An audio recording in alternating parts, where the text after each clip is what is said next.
Here's what you need to know to get started with the Nikon D500. In the box, you'll find the camera, a battery, a charger, neck strap, USB cable, and documentation. We'll walk you through setup and recommend some accessories that will help you get the most out of this camera.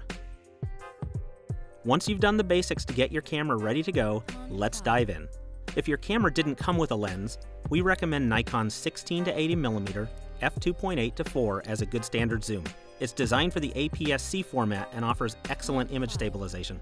For portraits, you can use the D500's crop factor to your advantage. Nikon's 50mm f1.4 prime becomes a high-quality 75mm equivalent lens, ideal for portraiture. We'd also recommend budgeting for an additional battery. The D500's battery life is good, but it can drain if you're shooting a lot of continuous bursts or video. The D500 doesn't have a built-in flash, but Nikon's SB500 can be used either as your main light source or as a commander to trigger additional off-camera flashes. It can also act as a video light. The D500 has two card slots, one for the common secure digital media and one for newer XQD cards. If you want to shoot a lot of fast action or film 4K video, we recommend using XQD because of the increased read and write speed. Let's dial in the image quality settings. If you're planning on using the D500 to shoot a lot of sports and fast action, it might be sensible to stick with JPEG capture. But to make the most of the camera's sensor, we like RAW.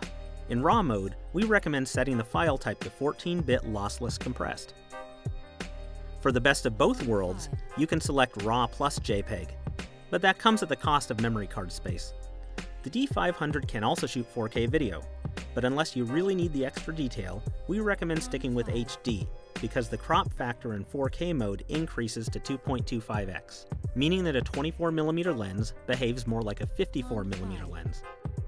For shooting stills, we highly recommend experimenting with the D500's 3D AF tracking mode. The most obvious applications for this mode are tracking fast-moving subjects like athletes, but it's also useful for portraiture, especially children that can't sit still. For more information about the Nikon D500, including a deep dive into all its key features, visit us online at dpreview.com.